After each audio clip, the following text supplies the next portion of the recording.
According to statistics from StopOutBullying.org, at least 5 of you have been bullied in your lifetime. According to statistics from the same source, at least 4 of you have been a bully in your lifetime.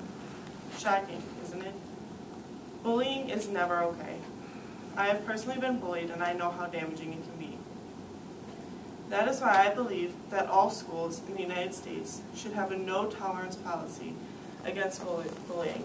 And the first time a student bullies another student, including cyberbullying, they should be expelled.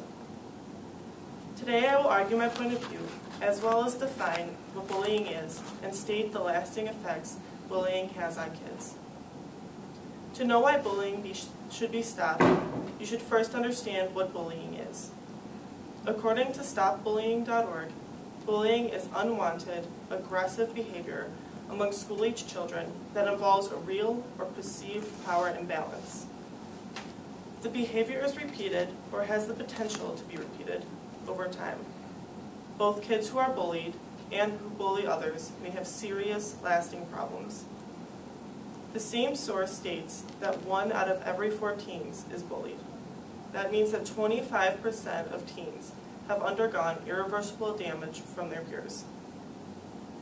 In fact, 160,000 students stay home on an average day because they don't want to go to school for fear of being bullied. While 1 out of 4 is a high number of kids being bullied, the number of bullies is high as well.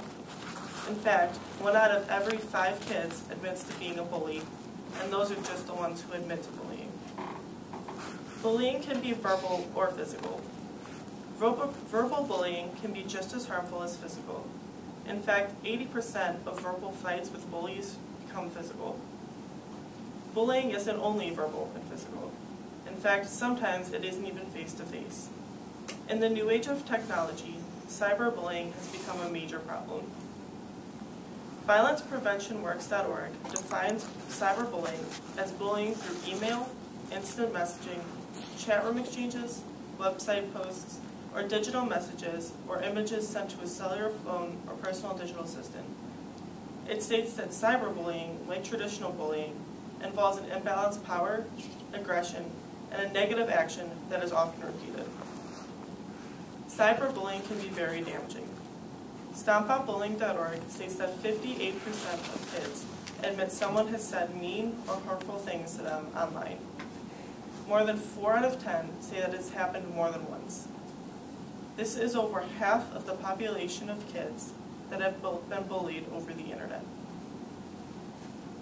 At the same time, 53% of kids admit having said something mean or hurtful to another person online. More than 1 in 3 have done it more than once. This means that not only has over half the population of kids been bullied, but over half of them have been bullies. This cyberbullying goes past kids being mean to each other.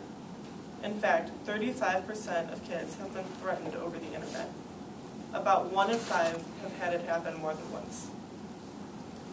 Merriam-Webster defines a threat as an expression of intention to inflict evil, injury, or damage. There is no excuse for 35% of kids to have been violently threatened. 58% of kids have not even told their parents or an adult because they have been cyberbullied. Now that I have given you the definition of bullying, as well as some statistics on the popularity of bullying, I will now discuss the effect that bullying has on kids. According to the American Society for the Prevention of Cruelty to Children, victims of bullying have many characteristics that show the outcome of being bullied, including not wanting to go to school, or even skipping school and getting involved with truancy, head or stomach aches, not wanting to eat, shame, anxiety, and irritability, and even aggression and depression. These symptoms and effects do not go away with the toss of a hat. In fact, the ASPCC states that oftentimes these problems follow children into early adulthood. As horrible as this is, the victims aren't the only ones affected by bullying. As strange as it sounds, the bullies are affected as well. The ASPCC states that bullies are more likely to abuse power as they grow older. bullies will also lose popularity to the point of being marginalized as they grow up. Bullies will also lose popularity, or frighteningly, 25% of school bullies will be convicted as a criminal by the time they reach adulthood. In conclusion, bullying has been a problem in the United States for decades. Children are afraid to leave their houses and go to school because they are afraid of being bullied. This should never be the case. As I stated previously, 58% of kids haven't told an adult about being cyberbullied. That is over half the population of kids who are so scared they won't tell anyone, and that is just in the internet. Kids are afraid to speak up because there isn't enough action taken. They know that bullies will get away with it more often than not, and when they do, the situation usually escalates. Kids shouldn't have to be afraid to stand up for themselves.